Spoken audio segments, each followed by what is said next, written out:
Supreme কোর্টে গেলেন জওয়ানরা, সুপ্রিম কোর্টে গেলেন সেনারা, তাও ভারত সরকারের বিরুদ্ধে। আপনারা বোঝার চেষ্টা করুন, এই মুহূর্তে ভারত সরকারের বিরুদ্ধে দেশের যুব সমাজের ক্ষোভ রয়েছে, ছাত্র সমাজের ক্ষোভ রয়েছে, এমনকি যারা দেশকে রক্ষা করে সমস্ত জায়গা থেকে, আমরা যাদের জন্য একদম ভালোভাবে থাকতে পারি প্রতি মুহূর্তে, দেশের মানুষ যাদের জন্য ভালো থাকতে পারেন, তাদেরকেও যেতে হচ্ছে সুপ্রিম কোর্টে দেশের সরকারের বিরুদ্ধে। এবং সেই জায়গাটা এই মুহূর্তে খুব গুরুত্বপূর্ণ একটা টপিক।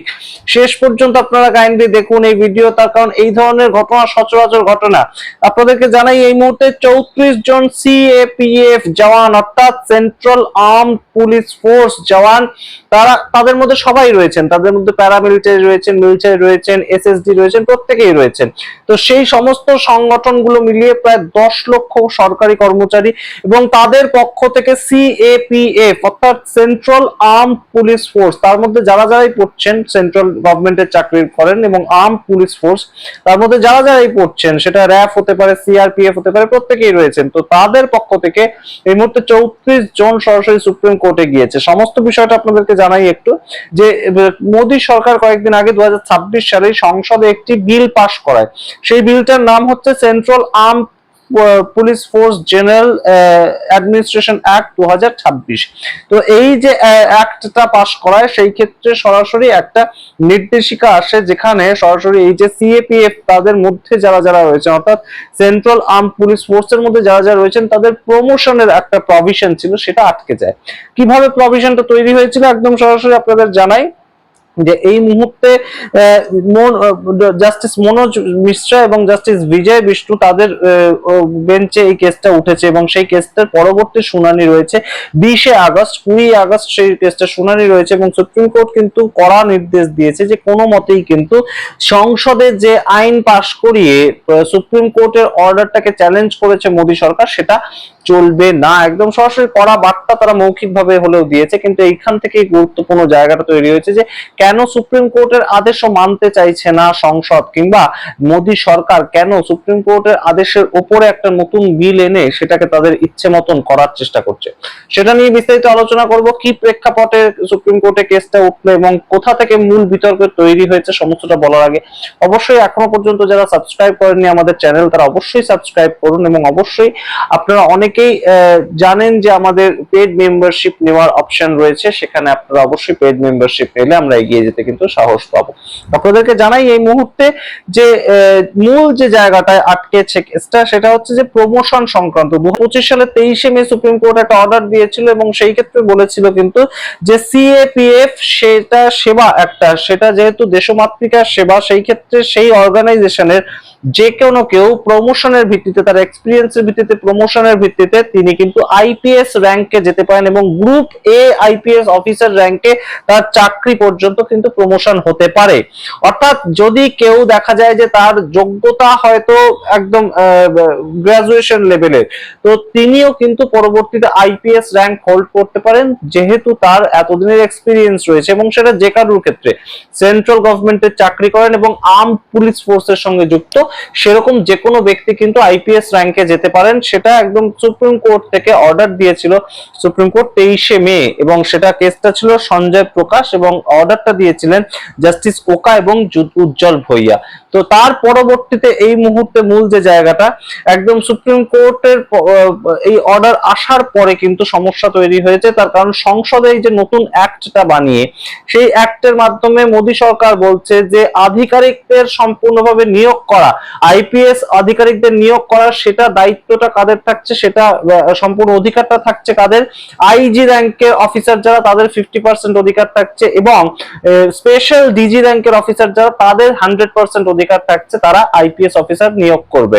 তো সেই জায়গা থেকে মূল সমস্যাটা তৈরি হয়েছে। এবং অবশ্যই প্রমোশনের ভিত্তিতে তারা যে একদম সরাসরি উঠে যাবেন, তারা উত্তীর্ণ হবেন আইপিএস র্যাঙ্কে, সেটা আর থাকছে না। অর্থাৎ সেন্ট্রাল আর্ম পুলিশ ফোর্সে যারা যুক্ত রয়েছেন, সেটা হতে পারে এসএসবি, সেটা হতে পারে বিএসএফ, যেটা হতে পারে এসএফ প্রত্যেকেই একদম, এবং তার সঙ্গে সিআইএস এর জওয়ান হতে পারে, তার সঙ্গে একদম র্যাফ হতে পারে, অর্থাৎ র্যাপিড অ্যাকশন ফোর্স, প্রত্যেকেরই এক্সপিরিয়েন্সের ভিত্তিতে প্রমোশন পেয়ে তারা যে উচ্চতর জায়গায় যাবেন, আইপিএস অফিসারের র্যাঙ্কে যাবেন, সেইটা আর অপশন থাকছে না। মোদী সরকার ঠিক করে দিয়েছে যে তারা যাদেরকে ঠিক করবে, তারা বলতে তাদের প্রশাসনিক স্তরে ডিজি বা আইজি যাদেরকে ঠিক করবেন, তারাই একমাত্র ওই আইপিএস র্যাঙ্কে গিয়ে বসতে পারবেন, এবং সেটার জন্য আইজি 50% তার জায়গা থাকছে এবং স্পেশাল ডিজি তার 100% জায়গা থাকছে।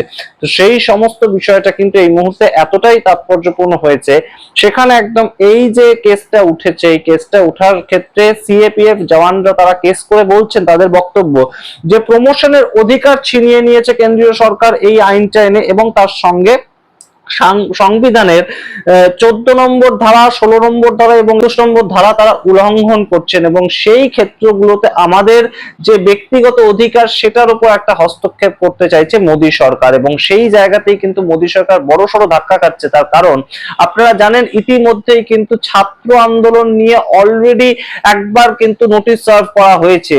এছাড়াও রিসেন্টলি মোদী সরকারকে নোটিশ সার্ভ করা হয়েছে কি বিষয়, সেটা হচ্ছে যে এই যে দলত্যাগ বিরোধী আইন, অর্থাৎ উদ্ধব ঠাকরে দল ভেঙে যে 6 জন চলে গিয়েছেন সিন্ডিকেটে, এবং উদ্ধব ঠাকরে দলটাও যে আগে ভেঙে গিয়েছিল সেই বিষয়েও মামলা চলছে। তো সেই সংক্রান্ত বিষয়েও মোদী সরকারকে সুপ্রিম কোর্ট নোটিশ সার্ভ করেছে। তো এই বিষয়ে এই মুহূর্তে প্রথম যে নোটিশটা তারা পেল মোদী সরকার, সেটা কিন্তু অবশ্যই সিএপিএফ জওয়ান যাদের 10 লক্ষ তার বেশি মানুষজনের সঙ্গে যুক্ত আছেন সেন্ট্রাল আর্ম পুলিশ ফোর্স, এবং সেখানে বিভিন্ন রকম ব্যাটালিয়ন রয়েছে।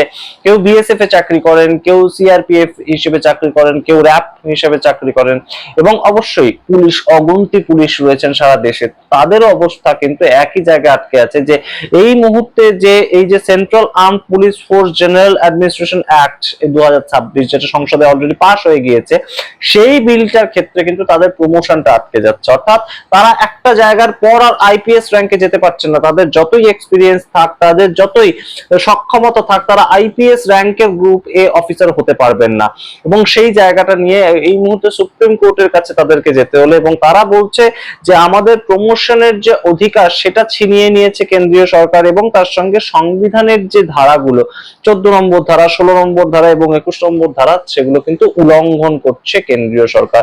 সুতরাং বুঝতেই পারছেন সমস্ত দিক থেকে মোদী সরকার যখন সম্পূর্ণভাবে ঘিরে রয়েছে, এবং তাদেরকে স্টুডেন্টদের চাপে ধর্মেন্দ্র প্রধানের ইস্তফা দিতে হচ্ছে, এবং তার সঙ্গে এই যে গুলি চালানো হলো, অর্থাৎ প্যারেড গান চালানো হলো, সেটার ভিত্তিতে অলরেডি স্বরাষ্ট্র দপ্তর সম্পূর্ণ চাপে রয়েছেন। স্বরাষ্ট্রমন্ত্রী কোনোদিনই সংসদে আসতে পারছেন না, সেই সময় দাঁড়িয়ে একদম সরাসরি এই যে খবরটা, সেটা কিন্তু আরো চাপের। তার কারণ এই সমস্ত যে সেন্ট্রাল আর্ম পুলিশ ফোর্স, তারা কার আওতায় পড়েন? তারা গৃহ দপ্তরের আওতায় পড়েন। তারা কার আওতায় পড়েন? তারা স্বরাষ্ট্রমন্ত্রী অমিত শাহের দপ্তরের আওতায় পড়েন। সুতরাং নোটিশ যদি সার্ভড হয়, তাহলে কিন্তু অবশ্যই সেই নোটিশটা গিয়ে পৌঁছাবে অমিত শাহের দপ্তরেই, এবং সেখানেই এই মুহূর্তে পরবর্তী দিনের যে শুনানি, সেখানে সলিসিটর জেনারেল তুষার মেহতা তিনি কি বলেন আমরা দেখবো সুপ্রিম কোর্টে। তবে অবশ্যই 10 লক্ষ যারা কর্মচারী রয়েছেন দেশের সেন্ট্রাল গভর্নমেন্টের আর্ম পুলিশ ফোর্সে, তারা চাকরি করছেন বিভিন্ন ব্যাটালিয়নে, তাদের ভবিষ্যৎটা কিন্তু, তাদের কর্মক্ষেত্রের ভবিষ্যৎটা কিন্তু অনেকটাই সংকুচিত হয়ে যেতে পারে, তেমন একটা মন্তব্য কিন্তু সুপ্রিম কোর্ট করেছে। এবং সুপ্রিম কোর্টের আগেকার করা অর্ডার, যেটাতে সুপ্রিম কোর্টই বলেছিল, উজ্জ্বল ভুইয়া এই কথাটা বলেছিলেন যে সিএপিএফ এটা একটা সেবা, এটা দেশের মানুষের জন্য তারা সেবা দেয়, এবং তাই জন্য এই অর্গানাইজড ফোর্সকে এক্সপিরিয়েন্সের ভিত্তিতে তাদের প্রমোশন দেওয়া যেতে পারে, গ্রুপ এ আইপিএস অফিসার র্যাঙ্কে তাদেরকে প্রমোট করা যেতে পারে। সেটাকে সংসদে নিয়ে গিয়ে চেঞ্জ করলো কিভাবে, সেই সম্পূর্ণ জায়গাটাকে চেঞ্জ করলো কিভাবে মোদী সরকার, এই বিষয়টা কিন্তু সুপ্রিম কোর্ট অলরেডি একটা মন্তব্য করেছে, এবং সেটা নিয়ে পরবর্তী দিনের শুনানিতে 20 আগস্ট কি বেরিয়ে আসে অবশ্যই আমরা আপনাদের সঙ্গে রাখবো। কিন্তু অবশ্যই সিএপিএফ জওয়ান যারা সেন্ট্রাল আর্ম পুলিশ ফোর্স চাকরি করেন, যারা দেশকে সুরক্ষিত রাখেন, তাদেরকেও নিজেদের চাকরির জন্য, নিজেদের চাকরির অধিকারের জন্য যেতে হচ্ছে সুপ্রিম কোর্টে, সুপ্রিম কোর্টের দরজা নাড়াতে হচ্ছে। সেটা অবশ্যই ভারত সরকারের কাছে বেশ খানিকটা চ্যালেঞ্জিং, এবং অবশ্যই আমাদের কাছেও কিন্তু বেশ খানিকটা লজ্জারই বটে। আপনারা সামগ্রিক রিপোর্টের ভিত্তিতে কি মনে করেন অবশ্যই কমেন্ট বক্সে কমেন্ট করুন। দেখতে থাকুন টক টু বাংলা, অবশ্যই টক টু বাংলা চ্যানেলকে সাবস্ক্রাইব করতে ভুলবেন না। ধন্যবাদ।